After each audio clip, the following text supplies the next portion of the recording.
Hello, in this video I want to show you how to unpack RAR and ZIP archives on your CUBOT Note 9.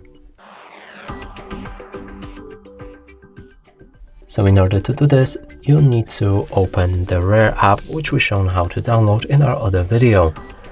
Now locate the files that you want to unpack. For me it's right here, there's the pictures.rar. So simply click on it, then click on this arrow pointing up. If you want to change designation where to unpack them, click on the browse. Find the folder that you want to get these files into, and I want movies. You can also change any extraction options, but it's not necessary. After everything is set, click on OK and your files will be unpacked. And that's it for this video. Hope you like it. Please consider subscribing to our channel, leave a like and a comment below.